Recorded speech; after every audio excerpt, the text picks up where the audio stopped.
साथियों, आप सभी का इस प्लेटफॉर्म पर स्वागत है। यहाँ पर हम लोग विजन आईएएस कोचिंग संस्था के द्वारा जो daily current affair news today शीर्षक से दिया जाता है उसको यहाँ पर हम लोग देखेंगे। तो चलिए प्रारंभ करते हैं। सबसे पहले हम लोग बात करेंगे भारतीय मानक ब्यूरो BIS के 75 गौरवशाली वर्ष पूर्ण हुए हैं उसके संदर्भ में। तो देखिए, भारतीय मानक ब्यूरो अर्थात BIS भारतीय मानक ब्यूरो अधिनियम 1986 के तहत स्थापित भारत का राष्ट्रीय मानक निकाय है। यह पहले स्थापित किए गए भारतीय मानक संस्थान अर्थात ISI के कार्यों का निर्वहन करता है। BIS अर्थात भारतीय मानक ब्यूरो की स्थापना वस्तुओं के मानकीकरण, मुहरांकन और गुणवत्ता प्रमाणन गतिविधियों के सुमेलित विकास तथा उससे जुड़े या उससे प्रसंगवश जुड़े मामलों के लिए की गई है। यह उपभोक्ता मामले, खाद्य और सार्वजनिक वितरण मंत्रालय के तत्वाधान में कार्य करता है। BIS का महत्व क्या है, तो इसको कुछ बिंदुओं के तहत देख सकते हैं। जैसे मानकीकरण, तो BIS उपभोक्ताओं को सुरक्षित, विश्वसनीय और उच्च गुणवत्ता वाले उत्पाद उपलब्ध कराने के लिए अंतर्राष्ट्रीय स्तर पर स्वीकृत श्रेष्ठ मानकीकृत प्रथाओं का अनुपालन करता है। दूसरा, प्रमाणन, इसके तहत किसी विशिष्ट उत्पाद के निर्माता को BIS मानक चिन्ह अर्थात ISI चिन्ह के स्व मुहरांकन का अधिकार प्रदान किए जाते हैं। BIS विभिन्न प्रबंधन प्रणाली प्रमाणन योजनाएं भी संचालित करता है। इसके अतिरिक्त तीसरा है हॉलमार्किंग। BIS स्वर्ण, चांदी के आभूषण, स्वर्ण बुलियन आदि की हॉलमार्किंग करता है। यह उपभोक्ताओं को स्वर्ण आभूषणों की शुद्धता या उनकी उत्कृष्टता पर तृतीय पक्ष के रूप में आश्वासन प्रदान करता है। प्रयोगशाला सेवाएं, BIS ने देश में 8 प्रयोगशालाओं की स्थापना की है। इनका उद्देश्य अनुरूपता मूल्यांकन योजनाओं से उत्पन्न नमूनों की जांच संबंधी आवश्यकता को पूरा करना है। BIS ने बाहर की प्रयोगशालाओं को मान्यता प्रदान करने के लिए प्रयोगशाला मान्यता योजना भी शुरू की है। अब हम थोड़ा सा बात कर लेते हैं अगले 25 वर्षों के लिए भारतीय मानक ब्यूरो अर्थात BIS का एजेंडा क्या है। तो पहला है बाधक नहीं बल्कि एक सुविधा प्रदाता के रूप में कार्य करना। दूसरा, एक वैश्विक संगठन के रूप में विकास करना, वैश्विक अनुभवों से सीखना और वैश्विक मानकों को एकीकृत करना। तीसरा, देश के प्रयोगशाला सत्यापन आवश्यकताओं का आकलन करने के लिए संबंधित कमियों के विश्लेषण पर कार्य करना, साथ ही संपूर्ण भारत में उच्च गुणवत्ता वाली आधुनिक प्रयोगशाला स्थापित करना। चौथा, एक राष्ट्र एक मानक के माध्यम से गुणवत्ता या मानक क्रांति लाना। पांचवा, गुणवत्ता महंगी नहीं बल्कि यह लागत प्रभावी हो, इसके लिए कार्य करना।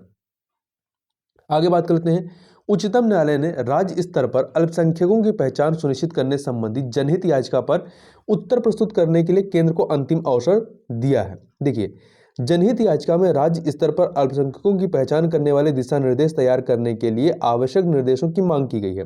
याचिका के अनुसार देश के 10 राज्यों में हिंदू अल्पसंख्यक हैं। याचिका में 6 राज्यों और 2 संघ राज्य क्षेत्रों में हिंदुओं को अल्पसंख्यक का दर्जा देने की भी मांग की गई है।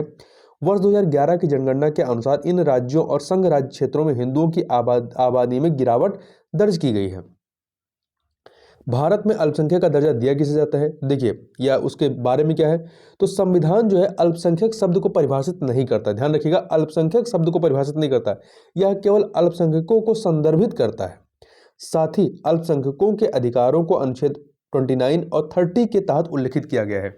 हालांकि केंद्र ने राष्ट्रीय अल्पसंख्यक आयोग अधिनियम 1992 का उपयोग करते हुए मुस्लिम, ईसाई, सिख, बौद्ध, जैन और पारसी को अल्पसंख्यक घोषित किया है। TMA पाईवाद 2002 में उच्चतम न्यायालय ने यह निर्णय दिया था कि भाषाई और धार्मिक अल्पसंख्यकों का निर्धारण संपूर्ण देश की जनसंख्या को ध्यान में रखने की बजाय राज्य को एक इकाई के रूप में मानकर किया जाना चाहिए। अल्पसंख्यकों के शैक्षिक अधिकारों की रक्षा के लिए राष्ट्रीय अल्पसंख्यक शैक्षणिक संस्था आयोग अधिनियम 2004 में अधिनियमित किया गया था। अल्पसंख्यक दर्जा प्राप्त करने के लाभ क्या हैं, तो पहला लाभ है कि अल्पसंख्यक समुदाय अल्पसंख्यक मामलों के मंत्रालय द्वारा संचालित विशेष योजनाओं से लाभान्वित होते हैं। दूसरा, संविधान के अनुच्छेद 30(1) और कुछ अन्य उपबंधों के तहत शैक्षणिक संस्थानों और न्यासों के संचालन की स्वतंत्रता प्रदान की गई है। अब यहाँ पर हम लोग बात कर लेते हैं राष्ट्रीय अल्पसंख्यक शैक्षणिक संस्था आयोग NCMEI के बारे में। तो देखिए, राष्ट्रीय अल्पसंख्यक शैक्षणिक संस्था आयोग NCMEI का गठन राष्ट्रीय अल्पसंख्यक शैक्षणिक संस्था आयोग अधिनियम के तहत वर्ष 2004 में किया गया था। यह अल्पसंख्यक दर्जे से संबंधित विवादों के संबंध में एक अपीलीय प्राधिकरण के रूप में कार्य करता है। दूसरा, यह एक अर्ध न्यायिक निकाय है। इसे दीवानी न्यायालय की शक्तियां प्रदान की गई हैं। इसे अधिनियम में निर्धारित किए गए आधारों पर किसी शैक्षणिक संस्थान के अल्पसंख्यक दर्जे को रद्द करने का अधिकार है। आगे चलते हैं। आगे हम लोग बात कर लेते हैं पेट्रोलियम और प्राकृतिक गैस विनियामक बोर्ड अर्थात PNGRB ने city gas distribution CGD network के लिए बोलियां आमंत्रित की हैं। तो देखते हैं, हाल ही में पेट्रोलियम और प्राकृतिक गैस विनियामक बोर्ड PNGRB ने 5 भौगोलिक क्षेत्रों में CGD अर्थात सिटी गैस डिस्ट्रीब्यूशन नेटवर्क के लिए 11A CGD बिडिंग राउंड के तहत बोलियां आमंत्रित की हैं। इन चरणों के तहत उद्घोषणा को अंतिम रूप देने के बाद देश के 88% क्षेत्र को CGD city gas distribution network के विकास के लिए अधिकृत किया जाएगा।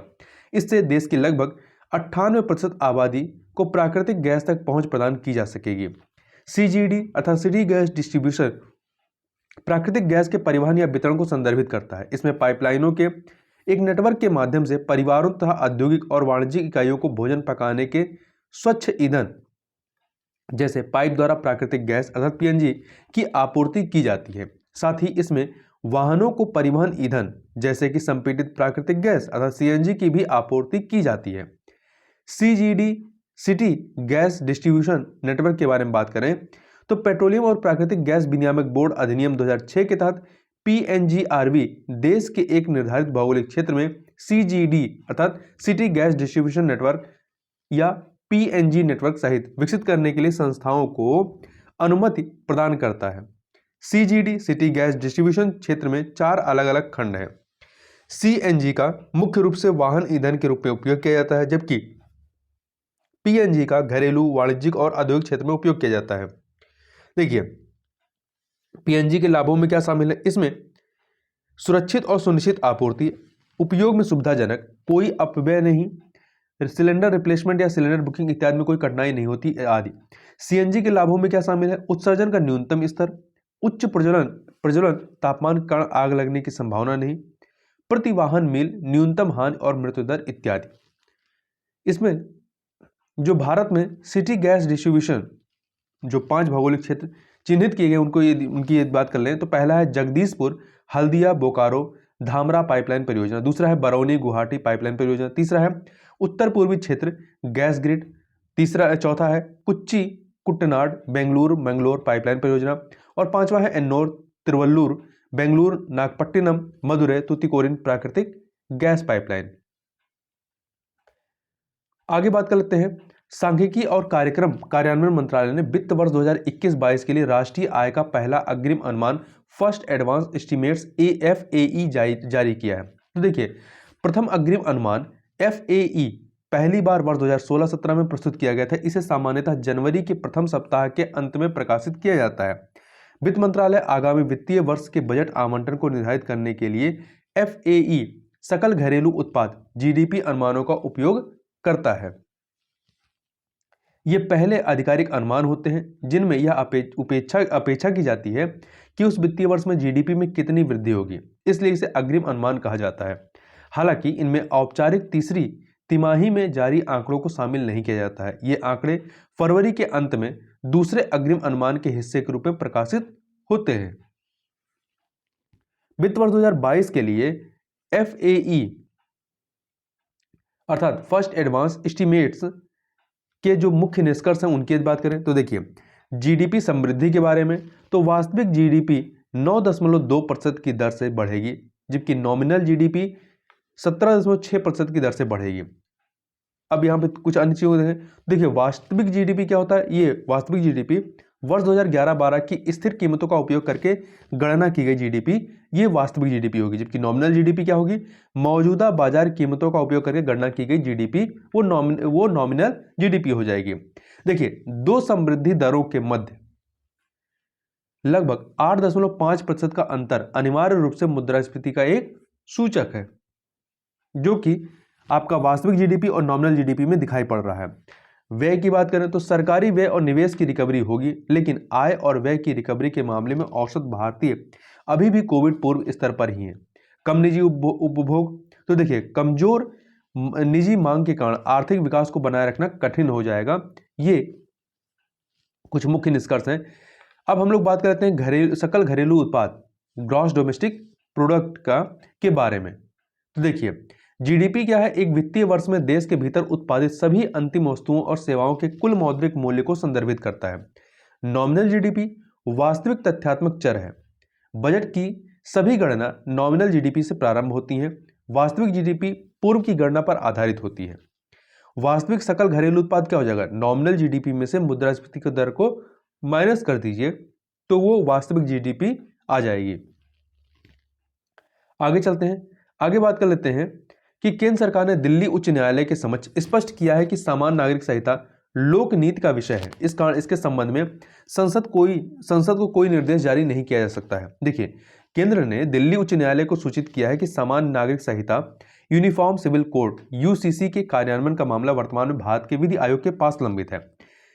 यूनिफॉर्म सिविल कोड यह समान नागरिक संहिता एक एकल कानून को संदर्भित करता है। यह सभी नागरिकों के व्यक्तिगत मामलों जैसे विवाह, तलाक, रखवाली, दत्तक ग्रहण और उत्तराधिकार पर लागू होता है। इसका उद्देश्य अलग अलग व्यक्तिगत कानूनों की व्यवस्था को समाप्त करना है। ये कानून वर्तमान में विभिन्न धार्मिक समुदायों के भीतर पारस्परिक संबंधों और संबंधित मामलों को नियंत्रित करते हैं। यूनिफॉर्म सिविल कोड के पक्ष में तर्क क्या है? तो पहला, संविधान के अनुच्छेद 44 में उपबंध किया गया है कि राज्य समान नागरिक संहिता को लागू करने का प्रयास करेगा।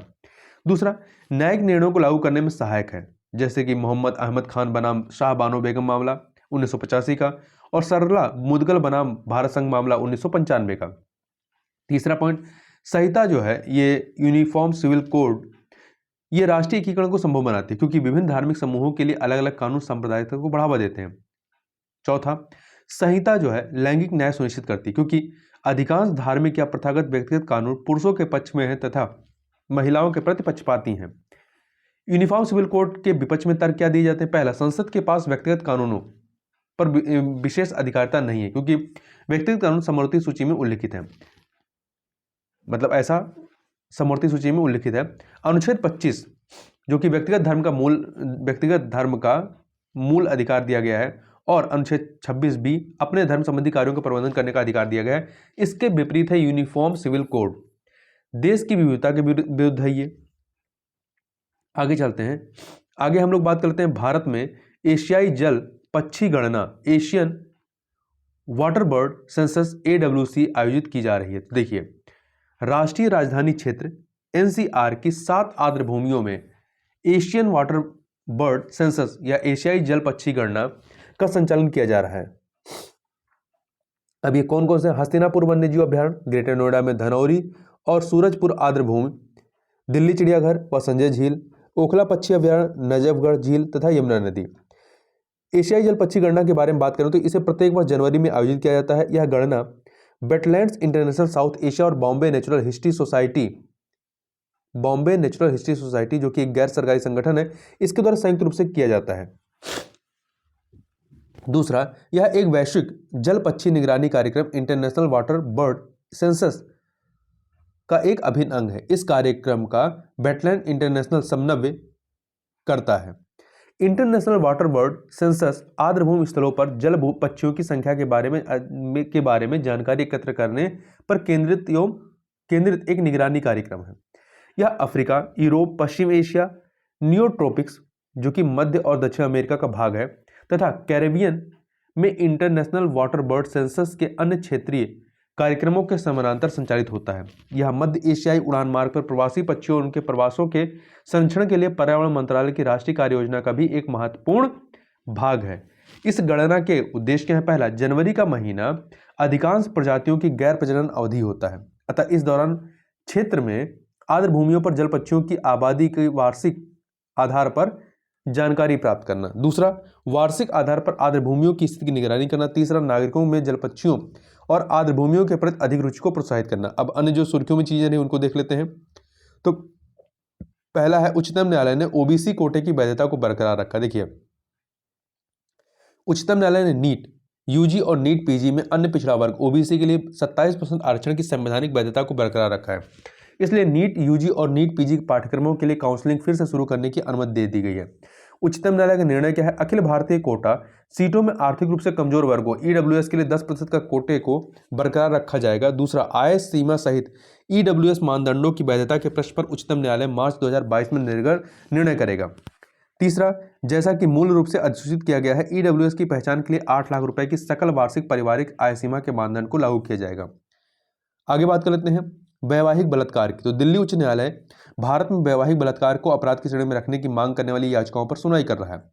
वैवाहिक बलात्कार के संबंध में कानूनी प्रावधान क्या है? तो देखिए, भारत में वैवाहिक बलात्कार को किसी भी कानून में परिभाषित नहीं किया गया है। भारतीय दंड संहिता आईपीसी की धारा 375 बलात्कार संबंधित है। इसके अनुसार किसी व्यक्ति द्वारा 15 वर्ष या उससे अधिक आयु की अपनी पत्नी के साथ लैंगिक कृत्य बलात्कार नहीं है, भले ही वह उसकी सहमति के बिना हो। ठीक है। वर्ष 2018 में उच्चतम न्यायालय ने आयु को बढ़ाकर के 18 वर्ष कर दिया था। आईपीसी की धारा 498 महिलाओं के साथ उनके पति या उनके पति के किसी रिश्तेदार की गई क्रूरता से संबंधित है। आगे बात कर लेते हैं सामूहिक सुरक्षा संधि संगठन सीएसटीओ के बारे में। तो देखिए, कजाकिस्तान में बढ़ती अशांति के बीच व्यवस्था को फिर से स्थापित करने के लिए सीएसटीओ के हजारों सैनिक कजाकिस्तान पहुंच गए। कजाकिस्तान में तेल की कीमतों की बढ़ोतरी को लेकर के एक प्रकार से वहां पर हिंसक आंदोलन चल रहा है। सीएसटीओ की बात करें अर्थात सामूहिक सुरक्षा संधि संगठन, तो यह रूस के नेतृत्व वाला सैन्य गठबंधन है। यह किसी भी सदस्य पर हुए बाहरी आक्रमण के विरुद्ध सामूहिक सुरक्षा प्रदान करती है। सीएसटीओ की उत्पत्ति वर्ष 1992 में एक सामूहिक सुरक्षा संधि से हुई थी। इस संधि पर रूस और कुछ मध्य एशियाई देशों ने हस्ताक्षर किए थे। सीएसटीओ यह उत्तरी अटलांटिक संधि संगठन नाटो की तरह सामूहिक सुरक्षा के सिद्धांत पर आधारित है। इसके वर्तमान सदस्य कौन है? तो इसमें आर्मेनिया, बेलारूस, कजाकिस्तान, किर्गिज गणराज्य, रूस और तजाकिस्तान है। आगे बात कर लेते हैं भारत का परमाणु सिद्धांत। तो देखिए, भारत ने परमाणु हथियार वाले देशों जैसे यूनाइटेड किंगडम, चीन, फ्रांस, रूस और संयुक्त राज्य अमेरिका के परमाणु युद्ध को रोकने के संयुक्त बयान का स्वागत किया, साथ ही स्वयं के परमाणु सिद्धांत को दोहराया है। इन 5 प्रमुख सशस्त्र राष्ट्रों ने परमाणु हथियारों के प्रसार को रोकने का संकल्प लेते हुए कहा था कि परमाणु युद्ध जो है कभी नहीं जीता जा सकता है और इसलिए इसे कभी नहीं लड़ा जाना चाहिए। परमाणु हथियारों पर भारत का रुख क्या है? तो एक विश्वसनीय न्यूनतम प्रतिरोध का निर्माण और उसे बनाए रखना, सार्वभौमिक, गैर भेदभावपूर्ण और सत्यापन योग्य परमाणु निशस्त्रीकरण का लक्ष्य, नो फर्स्ट यूज नीति, गैर परमाणु हथियार वाले देशों के खिलाफ परमाणु हथियारों का उपयोग न करना। आधार सक्षम भुगतान प्रणाली एईपीएस के बारे में बात करें तो देखिए, भारतीय राष्ट्रीय भुगतान निगम एनपीसीआई ने आधार सक्षम भुगतान प्रणाली एईपीएस के माध्यम से लेन देन को मानकीकृत करने के लिए नकद निकासी और मिनी स्टेटमेंट की सीमा की शुरुआत की है। वर्तमान में आधार सक्षम भुगतान प्रणाली के माइक्रो एटीएम से नकद निकासी की सीमा 10,000 रुपये प्रति लेन देन है। आधार सक्षम भुगतान प्रणाली एक बैंक के नेतृत्व वाला मॉडल है। यह आधार प्रमाणीकरण का उपयोग करके पीओएस अथवा माइक्रो एटीएम पर ऑनलाइन अंतर संचालनीय इंट्रोपरेबल वित्तीय समावेशन लेन देन की अनुमति देता है। यह लेन देन किसी भी बैंक के बिजनेस करस्पॉन्डेंट के माध्यम से किया जाता है। बिजनेस करस्पॉन्डेंट बैंक शाखा, एटीएम के अलावा अन्य स्थानों पर बैंकिंग सेवाएं प्रदान करने के लिए बैंकों द्वारा नियुक्त किए गए खुदरा एजेंट होते हैं। आधार सक्षम भुगतान प्रणाली को एनपीसीआई द्वारा प्रदान किया जाता है। इसके अंतर्गत लेन देन के लिए ग्राहकों को केवल बैंक का नाम, आधार संख्या और उंगलियों के निशान उपलब्ध कराने होते हैं। आगे बात करते हैं चालू खाता घाटा के बारे में, सीएडी। तो देखिए, करंट अकाउंट डेफिसिट के बारे में, तो भारतीय रिजर्व बैंक के आंकड़ों के अनुसार भारत के चालू खाते में वित्त वर्ष की दूसरी तिमाही में 9.6 बिलियन अमेरिकी डॉलर जीडीपी का 1.3% का घाटा दर्ज किया गया है और इसमें और वृद्धि हो रही है। चालू खाता घाटा एक व्यापार माप है। इसके अनुसार किसी देश ने वस्तुओं, सेवाओं और पूंजी का निर्यात की तुलना में अधिक आयात किया है। यदि देश द्वारा आयात की जाने वाली वस्तुओं और सेवाओं का मूल्य उसके द्वारा निर्यात की जाने वाली वस्तुओं और सेवाओं के मूल्य से अधिक हो जाता है तो देश को घाटे में कहा जाता है। इस प्रकार आयात और निर्यात के मूल्यों का अंतर ही चालू खाता घाटा है, करंट अकाउंट डेफिसिट है। चालू खाते में ब्याज और लाभांश तथा अंतरण जैसे विदेशी सहायता सहित शुद्ध आय शामिल है। आगे बात करते हैं सी ड्रैगन 22 के बारे में। तो देखिए, यह प्रशांत महासागर में एक बहुपक्षीय पनडुब्बी रोधी युद्ध अभ्यास है। इसमें भागीदार राष्ट्र कौन से रहे? तो भारत, ऑस्ट्रेलिया, जापान, संयुक्त राज्य अमेरिका, कनाडा और दक्षिण कोरिया। इनमें से भारत, जापान, ऑस्ट्रेलिया और संयुक्त राज्य अमेरिका क्वाड का हिस्सा भी है। इसके अतिरिक्त ये देश मालाबार अभ्यास में भी भाग लेते हैं। राष्ट्रीय जल पुरस्कार 2020 के बारे में, तो तीसरे राष्ट्रीय जल पुरस्कार 2020 में सर्वश्रेष्ठ राज्य श्रेणी में उत्तर प्रदेश को पहला स्थान मिला है। इसके बाद राजस्थान और फिर तमिलनाडु है। इन पुरस्कारों की स्थापना सरकार के जल समृद्ध भारत के दृष्टिकोण को प्राप्त करने के लिए की गई है। इसका उद्देश्य देश भर में राज्यों, जिलों, व्यक्तियों, संगठनों आदि द्वारा किए गए अनुकरणीय कार्यों और प्रयासों को मान्यता देना तथा उन्हें प्रोत्साहित करना है। इस पुरस्कार का उद्देश्य देश में जल संसाधन प्रबंधन के प्रति समग्र दृष्टिकोण अपनाने के लिए हितधारकों को प्रोत्साहित करना, साथ ही यह लोगों में जल के महत्व के बारे में जागरूकता पैदा करने और उन्हें जल उपयोग के सर्वोत्तम तरीकों को अपनाने के लिए प्रेरित करने का भी एक प्रयास है। इसकी स्थापना जल शक्ति मंत्रालय ने वर्ष 2018 में की थी।